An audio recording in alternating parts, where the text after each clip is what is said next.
نحمده ونصلي على رسوله الكريم اما بعد فاعوذ بالله من الشيطان الرجيم بسم الله الرحمن الرحيم رب اشرح لي صدري ويسر لي امري واحلل عقدة من لساني يفقهوا قولي۔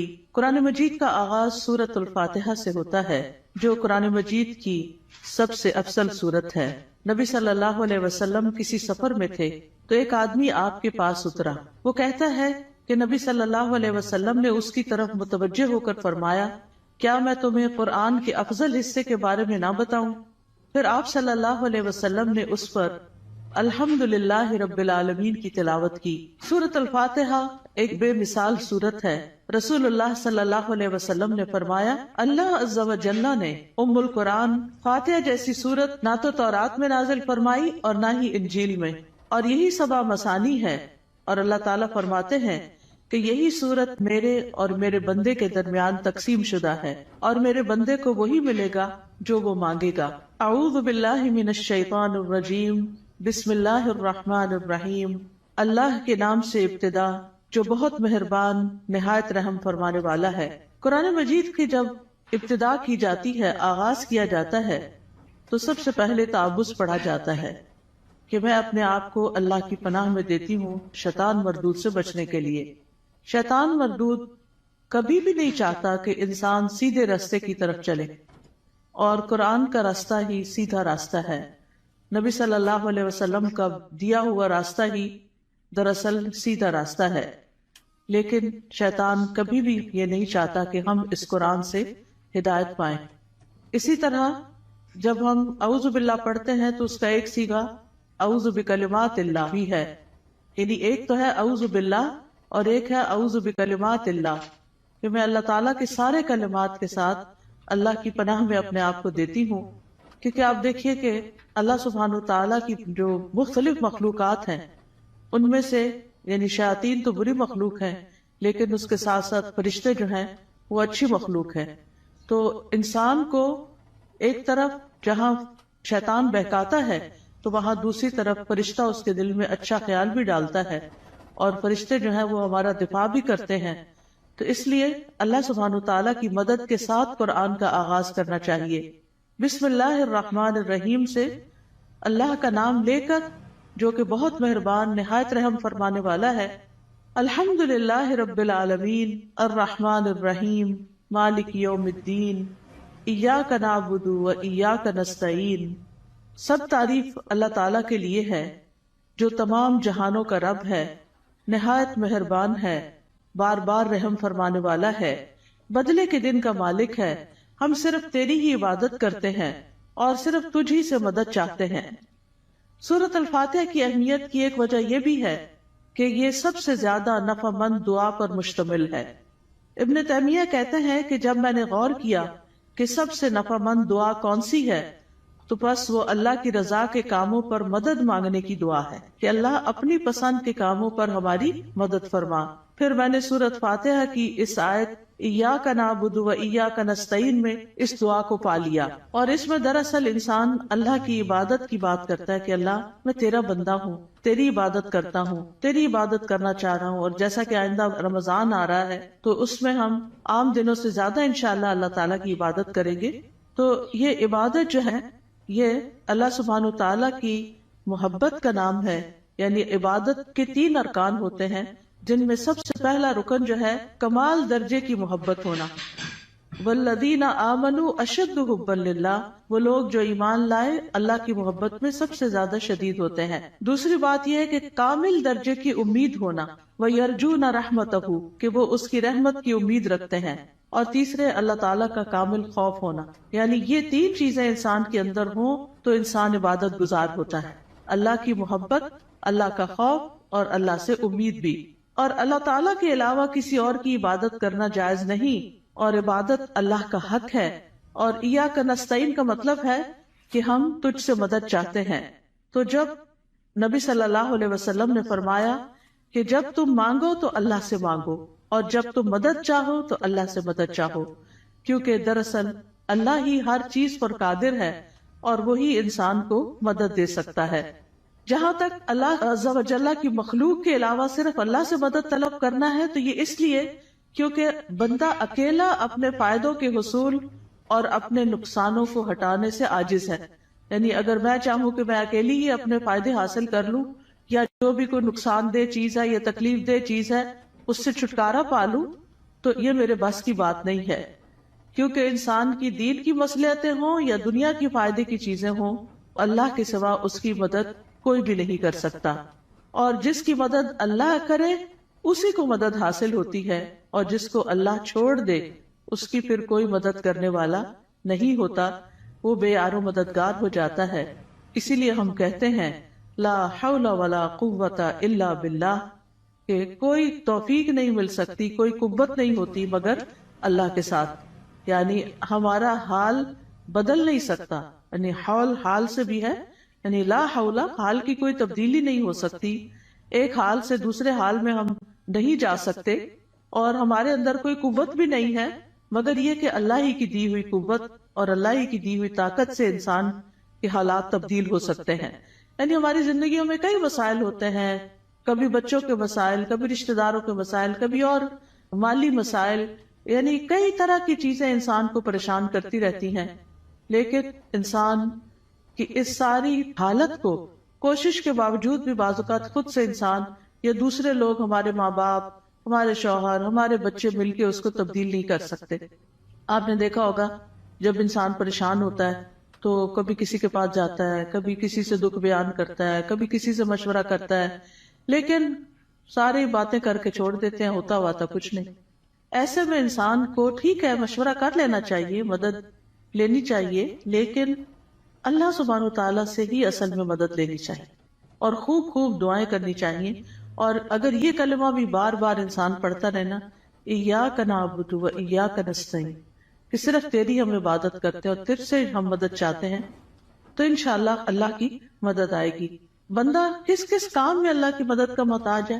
اپنے روزمرہ کے مسائل کے حل کے لیے تو محتاج ہے ہی، اپنی خوراک کے لیے ہے، اپنے لباس کے لیے ہے، اپنی رہائش کے لیے، اپنی سب چیزوں کے لیے تو ہے ہی. لیکن خاص طور پر اللہ کی عبادت کے لیے ہم سب سے زیادہ اس کے محتاج ہیں کہ ہم اس سے مدد مانگے. تو انسان اللہ تعالیٰ کے احکام بجا کے نہیں لا سکتا جب تک انسان کو اللہ کی مدد حاصل نہ ہو. برائی چھوڑنا چاہتے ہیں، اپنی کوئی بری عادت چھوڑنا چاہتے ہیں، تو ہم اس کو چھوڑ نہیں سکتے جب تک اللہ کی مدد ہمیں حاصل نہ ہو. اسی طرح دنیا میں ہماری جو تقدیر ہے، اس تقدیر میں جو غم لکھے ہیں ان غموں سے چھٹکارا نہیں پا سکتے جب تک کہ اللہ کی مدد حاصل نہ ہو.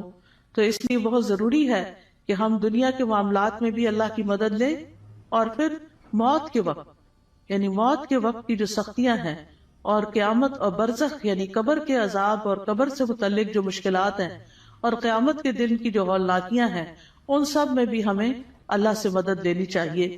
ان سب کاموں میں اللہ عز و جل کے سوا کوئی بھی مدد کرنے کی طاقت نہیں رکھتا. تو جو شخص اللہ کی مدد طلب کرنے کا حق ادا کرتا ہے تو اللہ تعالیٰ ان کاموں میں اس کی مدد بھی کرتا ہے. اہدنا الصراط المستقیم، تو ہمیں سیدھا راستہ دکھا، کیونکہ ہدایت سب سے بڑی ضرورت ہے جو انسان مانگتا ہے اللہ تعالیٰ سے. یعنی مانگنے کی چیزیں تو بہت ہے، لیکن سب سے اہم ترین چیز جو ہے وہ ہدایت ہے، کہ اللہ تعالیٰ ہمیں ہدایت عطا فرمائے. کیونکہ ہدایت جس کو مل گئی تو وہ متقین میں سے ہو جائے گا، اور جس کے اندر تقویٰ آ گیا اس کو مزید ہدایت بھی ملے گی.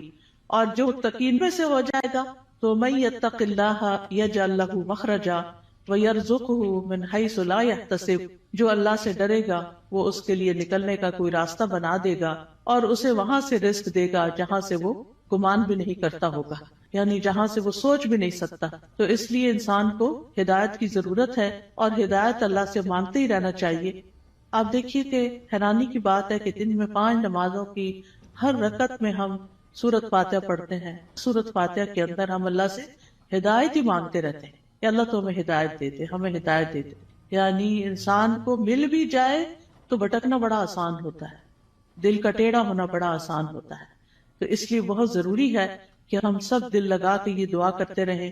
نبی صلی اللہ علیہ وسلم ایک اور دعا بھی کرتے تھے، اللہم انی اسألک الہدی والتقی والعفاف والغنی، کہ اے اللہ میں تجھ سے ہدایت، تقوی اور پاک دامنی اور دل کا غنا مانگتا ہوں.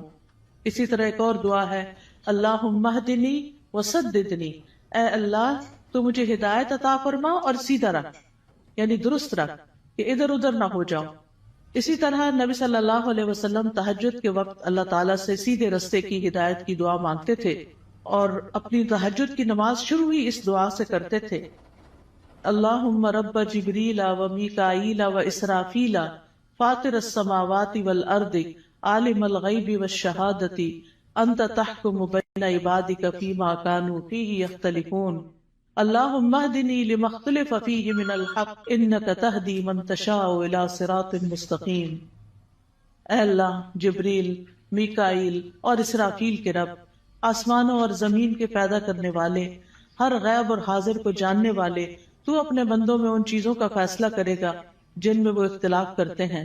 اے اللہ، مجھے اس حق کی طرف رہنمائی دے جس میں اختلاف کیا گیا ہے، یقیناً تو جس کو چاہتا ہے سیدھے رستے پہ چلاتا ہے۔ یعنی جن چیزوں میں لوگ اختلاف کر رہے ہیں کہ یہ سیدھا رستہ ہے کہ نہیں، تو اللہ مجھے اس میں سیدھا رستہ دکھا دے۔ اب دیکھیں، ایک تو ہوتا ہے کہ ہم دین کی طرف نہ آئیں، لیکن ہم جب دین کی طرف آ بھی جاتے ہیں نا، تو اس میں بھی لوگ، کوئی کہتا ہے یہ کرو، کوئی کہتا ہے وہ کرو، تو انسان پھر کنفیوز ہوتا ہے کہ میں کیا کروں اور کیا نہ کروں۔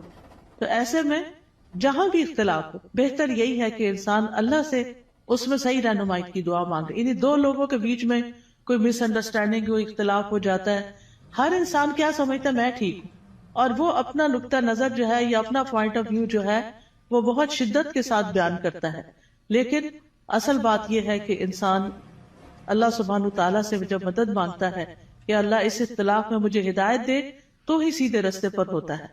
پھر اسی طرح یہ ہے کہ بچوں کو بھی صحیح فیصلے کرنے کے لیے ہدایت کی دعا دینی چاہیے۔ عبد الحمید بن سلمہ کہتے ہیں کہ ان کے والدین ان کے متعلق اپنا مقدمہ لے کر نبی صلی اللہ علیہ وسلم کی خدمت میں حاضر ہوئے۔ میرے والدین میں سے ایک مسلمان تھا، دوسرا نہیں تھا، کافر تھا۔ نبی صلی اللہ علیہ وسلم نے بچے کو اختیار دیا تو وہ ان دونوں میں سے جو کافر تھا اس کی طرف متوجہ ہو گیا۔ تو آپ کو فکر لگی کہ یہ اگر کافر لے جائے گا تو بچے کو کافر بنا دے گا۔ تو آپ صلی اللہ علیہ وسلم نے اسی وقت دعا کی، اللہم اہدہ، اللہ اس کو ہدایت دے دے۔ تو وہ مسلمان کی طرف متوجہ ہو گیا۔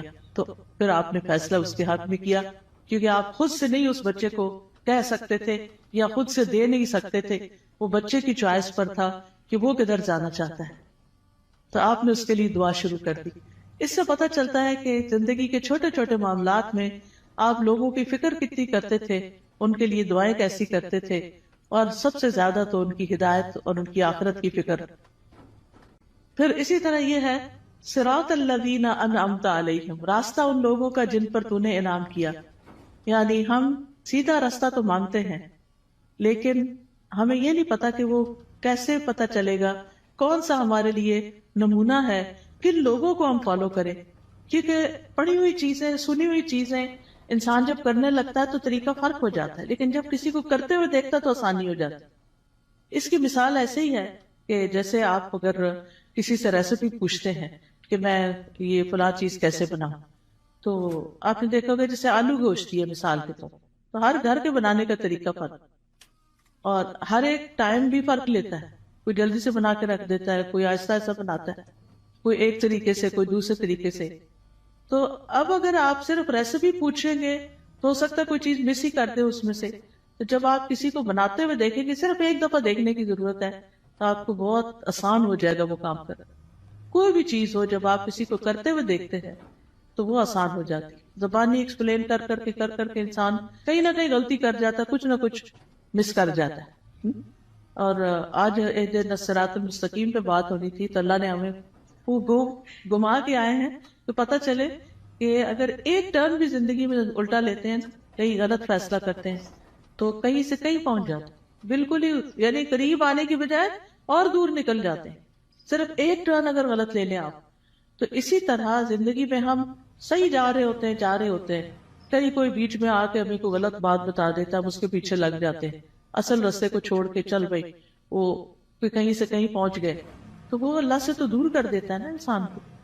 تو اس لیے ہمیں یہ کہا گیا ہے کہ ان لوگوں کا راستہ مانگو جو ہدایت پر تھے، اور وہ کون تھے؟ انبیاء تھے، صدیقین تھے، شہداء تھے، صالحین تھے، نیک لوگ تھے، صحابہ کرام تھے، تابعین تھے، تبع تابعین تھے، جن کو آپ صلی اللہ علیہ وسلم نے خیر القرون میں سے قرار دیا.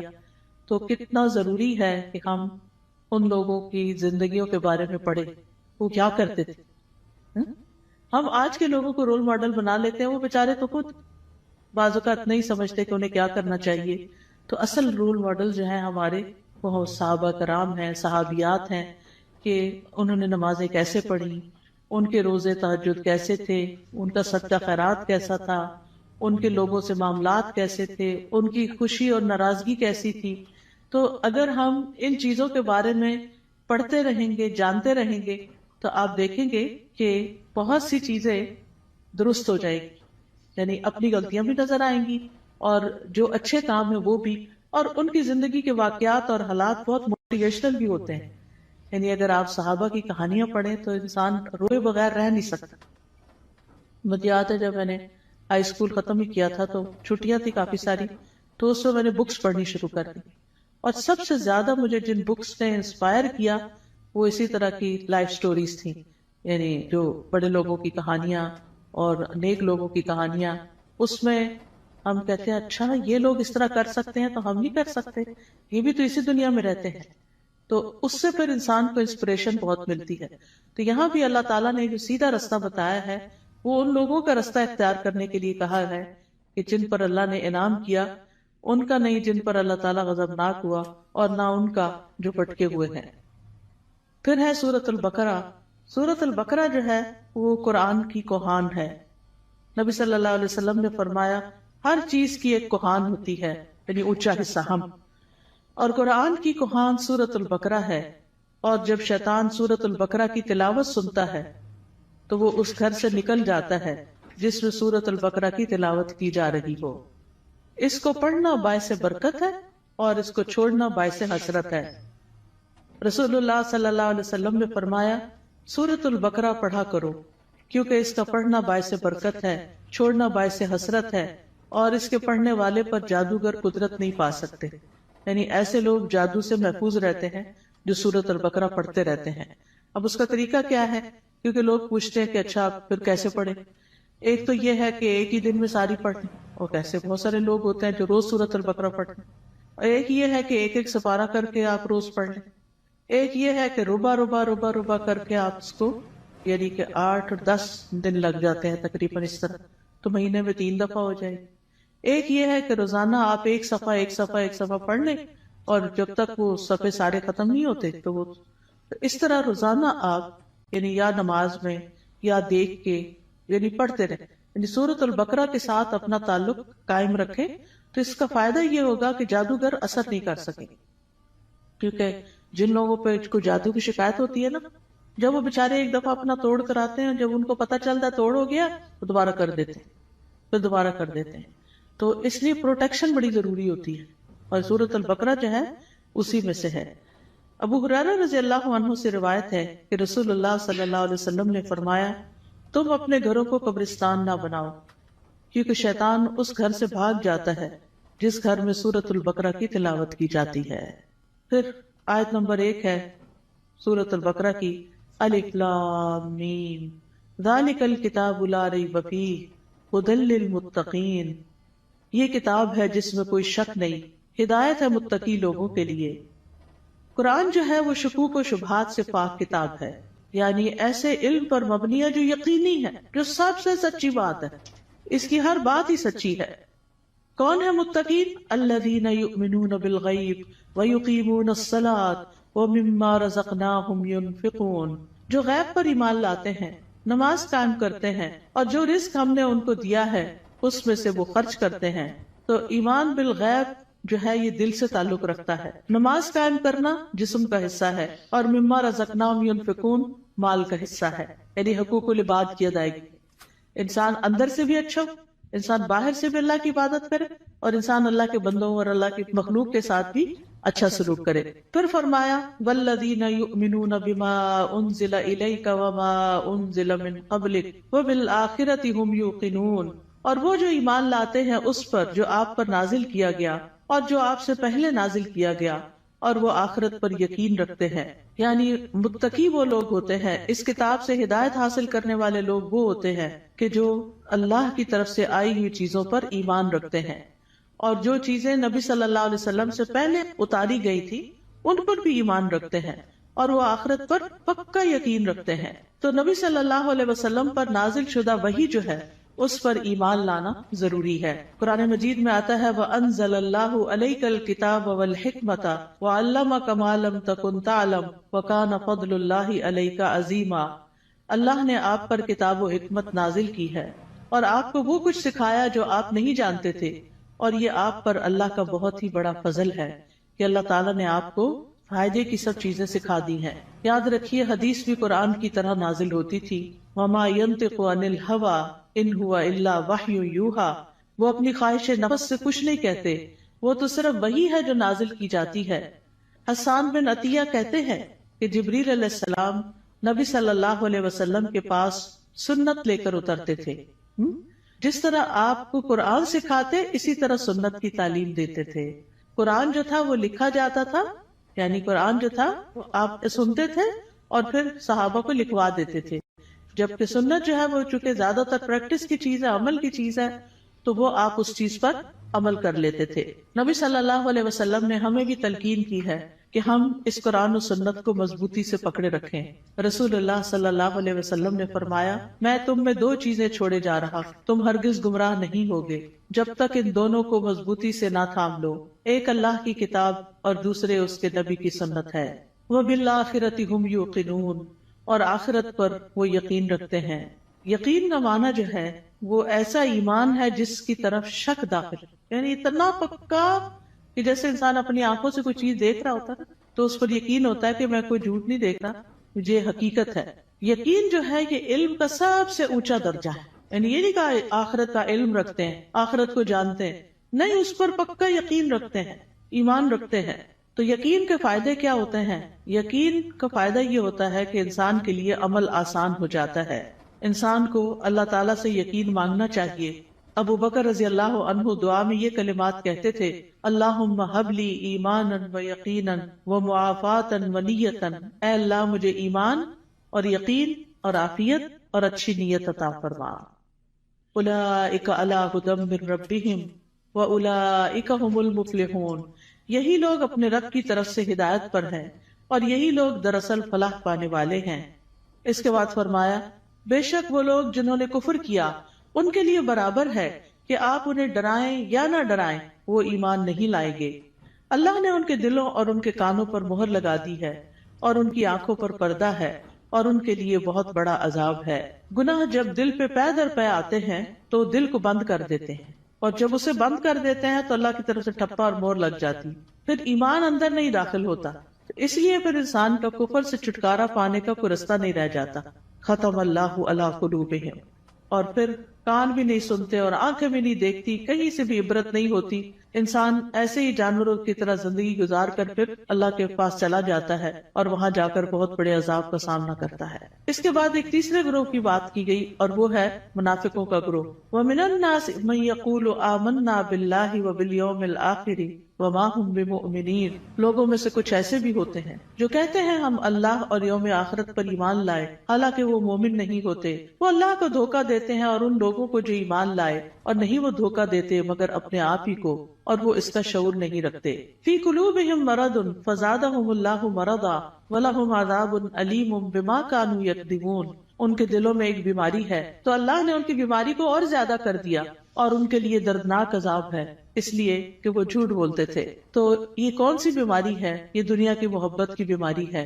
اس وجہ سے وہ اللہ سبحانہ و تعالیٰ کی عبادت نہیں کرتے، اسی وجہ سے وہ آخرت کی فکر نہیں کرتے، اسی وجہ سے وہ نبی صلی اللہ علیہ وسلم کی سنت کو کوئی اہمیت نہیں دیتے. کیونکہ جب دل دنیا کی طرف جھک جاتا ہے اور اس کے اندر بڑھتا چلا جاتا ہے، جو دنیا میں ہی سکون پاتا ہے، دنیا سے محبت کرتا ہے، وہ دل پھر آخرت سے غافل ہو جاتا ہے. اور جب آخرت سے غافل ہو جاتا ہے تو پھر اللہ سبحانہ و تعالیٰ ایسے بندے کو اس کے نفس کے حوالے کر دیتے ہیں اور پھر آخرت میں اس کے لیے دردناک عذاب ہے. اور جب ان سے کہا جاتا ہے کہ زمین میں فساد نہ کرو تو وہ کہتے ہیں کہ ہم تو اصلاح کرنے والے ہیں. خبردار، بے شک وہی لوگ فساد کرنے والے ہیں لیکن وہ شعور نہیں رکھتے. اور جب ان سے کہا جاتا ہے ایمان لاؤ جس طرح لوگ ایمان لائے، تو کہتے ہیں کیا ہم ایمان لائیں جس طرح بے وقوف ایمان لائے ہیں؟ خبردار، یقیناً وہ خود ہی بے وقوف ہیں لیکن وہ جانتے نہیں ہیں.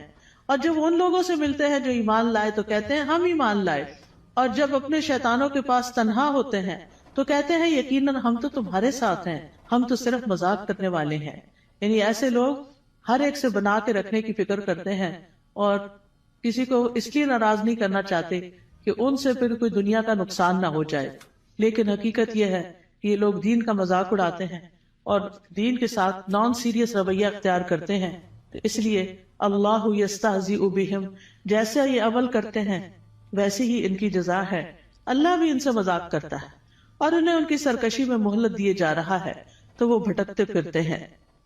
یعنی اللہ سبحانہ وتعالی کا ان کے ساتھ استہزاء یہ ہے کہ وہ ان کے بدبختی کے اعمال اور خبیث حالات کو ان کے سامنے مزین کر دیتا ہے. یعنی انہیں اپنی برائیاں جو ہیں وہ اچھی لگنے لگتی، جیسے جھوٹ بولنا، دھوکہ دینا، کہنا یہ تو سمارٹنس ہے، دیکھو میں نے فلاں کو کیسے بیوقوف بنایا، اور پھر تنہائی میں بیٹھ کے اس پہ ہنستے ہیں. تو یہ چیزیں جو ہیں یہ انسان کے اپنے ہی لیے نقصان دہ ہوتی ہیں. اولئک الذین اشتروا الضلالۃ بالہدی فما ربحت تجارتہم وما کانوا مہتدین. یہی وہ لوگ ہیں جنہوں نے ہدایت کے بدلے گمراہی خرید لی، تو نہ ان کی تجارت ہی فائدہ مند ہوئی اور نہ ہی وہ ہدایت پانے والے تھے. ان کی مثال اس شخص کی طرح ہے جس نے آگ جلائی، پھر جب آگ نے اس ماحول کو روشن کر دیا اللہ ان کا نور لے گیا اور انہیں اندھیروں میں چھوڑ دیا، وہ دیکھ نہیں پاتے. یعنی ان کے دل کا نور ختم ہو گیا ان کے اپنے اعمال کی وجہ سے. یعنی یہ ان لوگوں کے بارے میں بات کی گئی ہے کہ جو دعویٰ تو کرتے ہیں کہ ہم ایمان لائے اور اس سے دنیا میں کچھ نہ کچھ فائدہ اٹھاتے ہیں کہ وہ مسلمان ظاہر ہوتے ہیں تو مسلمانوں کو جو بینیفٹس ہوتے ہیں یہ ان کے شیلٹر میں آ جاتے ہیں. لیکن یہ ہے کہ دنیا میں تھوڑی سی روشنی ان کو مل گئی مگر آخرت میں تو سخت اندھیرا چھا جائے گا اور ان کو سخت عذاب پہنچے گا. پھر اسی طرح یہ ہے کہ دنیا میں کفر جو ہے وہ روشنی چھپا دیتا ہے اور ان کے پردے چاک ہو جاتے ہیں، جو ان کی منافقت ظاہر ہو جاتی ہے تو وہ اس سے اندھیرے ان کے کھل کے سامنے آ جاتے ہیں کہ ان کے دلوں کے اندر کیا ہے. پھر اسی طرح ان کے بارے میں فرمایا سم بکم عمی فہم لا یرجعون، بہرے ہیں، گنگے ہیں، اندھے ہیں، پس وہ نہیں لوٹتے، یعنی ہدایت کی طرف واپس نہیں آتے. یا ان کی مثال آسمان سے اترنے والی زوردار بارش کی طرح ہے جس میں اندھیرے ہیں اور گرج ہے اور چمک ہے. وہ کڑکنے والی بجلیوں اور موت کے ڈر سے اپنی انگلیاں اپنے کانوں میں ڈال لیتے ہیں اور اللہ کافروں کو گھیرنے والا ہے. قریب ہے کہ بجلی ان کی آنکھوں کی روشنی لے جائے. جب بھی وہ ان کے لیے روشنی کرتی ہے تو وہ اس میں چل پڑتے ہیں اور جب ان پر اندھیرا چھا جاتا ہے تو وہ کھڑے رہ جاتے ہیں. اور اگر اللہ چاہتا تو ان کی سماعت اور ان کی بصارت کو لے جاتا. بے شک اللہ خوب قدرت رکھنے والا ہے. اور یہ حقیقت ہے کہ اللہ سبحانہ تعالیٰ ہر چیز پر پورا قادر ہے اور ان منافقین پر بھی پوری طرح قادر ہے. اور اللہ تعالیٰ اسباب کے بغیر بھی ان کی سماعت اور بصارت کو ختم کر سکتا ہے. ہم سب کو اپنے لیے دعا کرنی چاہیے کہ اللہ تعالیٰ ہماری آنکھوں، ہمارے کانوں، ہمارے دل کو سلامت رکھ کہ ہم اس سے ہدایت پاتے رہیں.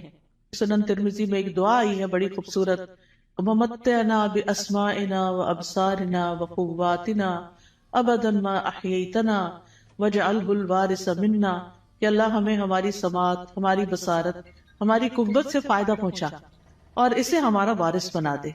پھر اس کے بعد اگلا رکوع شروع ہوتا ہے، یا ایھا الناس اعبدوا ربکم الذی خلقکم والذین من قبلکم لعلکم تتقون. اے لوگوں اپنے رب کی عبادت کرو، الذی خلقکم جس نے تمہیں پیدا کیا، اور ان لوگوں کو بھی جو تم سے پہلے تھے تاکہ تم بچ جاؤ، یعنی برے عذاب سے بچ جاؤ.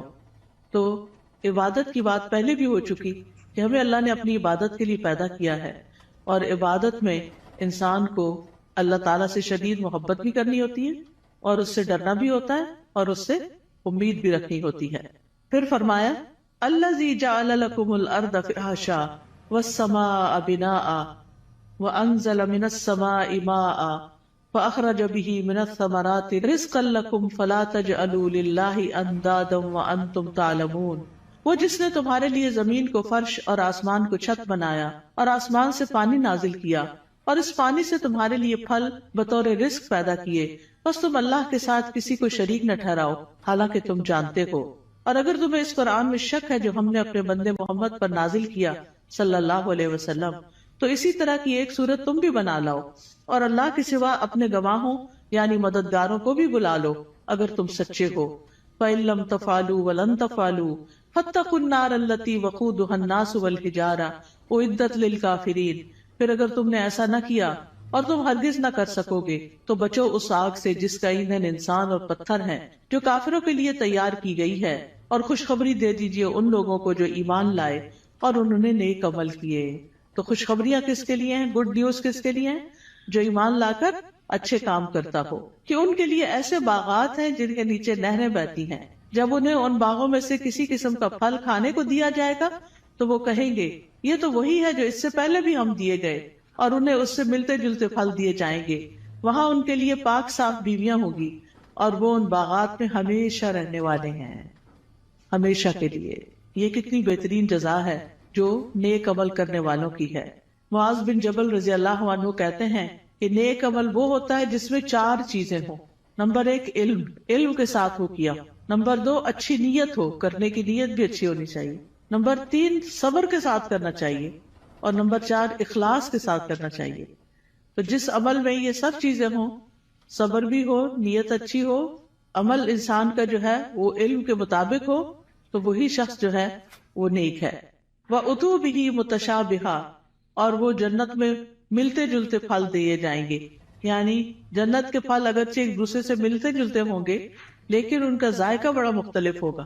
جیسے آم ہے تو آموں سے ملتے جلتے بظاہر دیکھنے میں، یعنی یہ صرف ورائٹی کی انتہا ہے نا، کہ آپ نے کبھی نوٹ کیا ہوگا مثلاً آپ بعض اوقات 2 اورنجز کھاتے ہیں، کیا دونوں کا ذائقہ ایک ہوتا ہے؟ نہیں ہوتا ہے۔ اور اگر کس میں فرق ہو تو ان کی خوشبو، ان کا رنگ، ایون کلر بھی، کسی کا ریڈ ہوتا ہے، کسی کا یلو، کسی کا برائٹ یلو ہوتا ہے، کسی کا اورنجش ہوتا ہے، ان کی خوشبو، ان کی مٹھاس۔ اب وہ جنت میں ان کے سامنے پھل پڑے ہوئے ہیں، دیکھنے میں ایک جیسے لگ رہے ہیں، ایک کھائیں گے اور مزہ، ایک کھائیں گے اور مزہ، ایک کھائیں گے اور مزہ، کیونکہ اگر 2 پھل ایک جیسے بھی کھائیں گے تو وہ بور ہو جاتا ہے نا انسان۔ دیکھیں وہ یہ اورنج، ہاں یہ میں نے کھائے ہوئے ہیں۔ لیکن اتنی ورائٹی ہے جنت میں، اتنی ورائٹی ہے کہ انسان کا دل بھرے گا ہی نہیں کسی وقت۔ دیکھیں ہمیں ہر نئی چیز اچھی لگتی ہے، ہم ہر نئے آئیڈیا سے، ہر نئی یونیک چیز سے انسپائر ہوتے ہیں۔ تو جنت میں تو ہر وقت ہر چیز نئی نئی نئی نئی نئی، یعنی نہ پرانی چیزیں ہوگی، نہ وہ ریپیٹیشن ہوگی، نہ وہ بوریت ہوگی، نہ وہ دل بھرے گا۔ اب فیشن کیا ہے؟ ایک نیا آئیڈیا ہی ہوتا ہے نا، حالانکہ بعض اوقات اس میں بڑی تکلیف بھی ہوتی ہے، لیکن وہ نیا ہوتا ہے تو لوگوں کو اٹریکٹ کرتا ہے، یونیک، انیوژل۔ تو وہ اتو بھی متشابہہ، دیکھنے میں وہ متشابہ ہے لیکن کھانے میں ان کا مزہ، جیسے ایک حدیث میں بھی آتا ہے کہ جنت میں جو ببول کا درخت ہوگا اس کے جو کانٹے ہوں گے، اس میں سے ایک کانٹے کے اندر 70,000 قسم کے پھل ہوں گے، یعنی اس کے اندر وہ رنگ ہوں گے اور اس کے ڈفرنٹ چیزیں ہوں گی، اور وہ جب ایک ایک چیز نکالتا جائے گا انسان تو different colour, different test, different خوشبو، ایکسپلور ہی کرتا جائے گا، ایکسپلور ہی کرتا جائے گا۔ اسی لیے خالدین فی، رہنا ہی رہنا ہے، کوئی موت نہیں ہے وہاں، جنت میں موت نہیں ہے، جہنم میں بھی موت نہیں ہے۔ اس لیے انسان کو جنت کا شوق لگ جانا چاہیے اور اس کے لیے کوشش کرنی چاہیے، اس کے لیے تڑپنا چاہیے، اور اس کے لیے ہر وہ کام کر لینا چاہیے جس سے بس ایک دم اندر چلے جائیں، چاہے وہ اچھی عبادت کر کے، چاہے وہ بندوں کی خدمت کر کے، یعنی جو کام پتہ چلے نا یہ جنت میں لے جانے والا، تو انسان کو اس کا حریص ہو جانا چاہیے۔ ٹھیک ہے ہم کمزور انسان ہیں، نہ ہمارے پاس اتنی ہمت ہے زیادہ، نہ مال ہے زیادہ، لیکن کچھ نہ کچھ تو کرتے چلے جائیں تاکہ ایک دن اللہ تعالیٰ کا دیدار بھی ہو، کیونکہ جنت عدن میں جو لوگ ہوں گے اللہ تعالیٰ کے دیدار میں انہیں کوئی رکاوٹ پیش نہیں آئے گی، اور اللہ تعالیٰ کے وہ بڑے پسندیدہ اور چوزن لوگ ہوں گے۔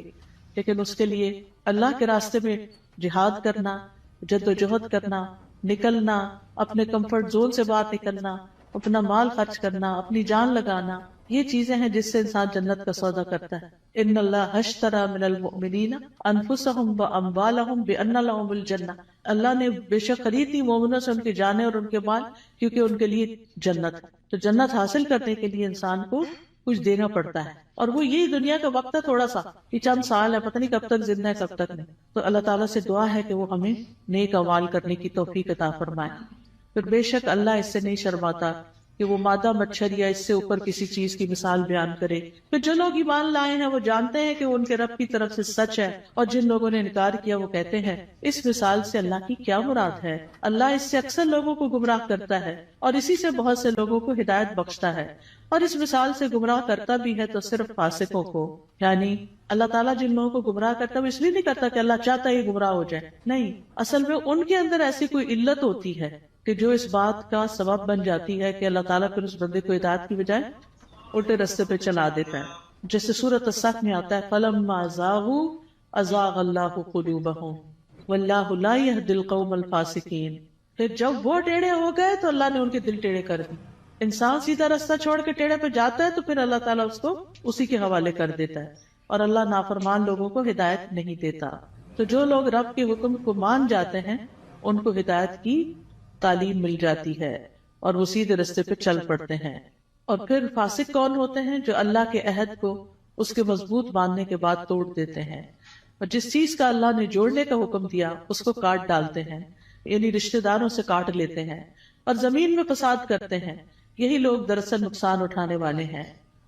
تم اللہ کا انکار کیسے کر سکتے ہو حالانکہ تم مردہ تھے، پھر اس نے تمہیں زندگی بخشی، پھر وہی تمہیں موت دے گا، پھر وہی تمہیں دوبارہ زندہ کرے گا، پھر اسی کی طرف تم لوٹائے جاؤ گے. واپسی کدھر ہے؟ اللہ ہی کی طرف ہے. اب یعنی کہ 2 مرحلے تو پورے ہو گئے. ایک مرحلہ تھا زندگی سے پہلے آنے کا، جب آدم علیہ السلام کی پشتوں سے اللہ نے سب کی روحیں پیدا کر دی. پھر اس کے بعد اس دنیا میں اب آگے، اب اس کے بعد موت ہے، پھر موت کے بعد پھر زندگی ہے جو ہمیشہ کی زندگی. هو الذی خلق لکم ما فی الارض جمیعا ثم استوى الی السماء فسواہن 7 سماوات وہو بکل شیء علیم. وہ اللہ ہی تو ہے جس نے وہ سب کچھ جو زمین میں ہے تمہارے لیے پیدا کیا، پھر وہ آسمانوں کی طرف متوجہ ہوا تو ان کو ٹھیک کر کے 7 آسمان بنا دیا، اور وہ ہر چیز کا خوب علم رکھنے والا ہے. یہ اللہ تعالیٰ کا ہم پر احسان ہے کہ اس نے ہمارے لیے فائدے کی چیزیں اور عبرت کے سامان زمین میں پیدا کیے، اور ہر وہ چیز جو اللہ نے بنائی وہ ہمارے استعمال کے لیے ہے. تو اللہ تعالیٰ سے دعا ہے کہ وہ ہمیں ان نعمتوں سے بھرپور فائدہ اٹھا کر اس کی اطاعت میں اپنی جان لگانے کی توفیق عطا فرمائے. وآخر دعوانا ان الحمد للہ رب العالمین.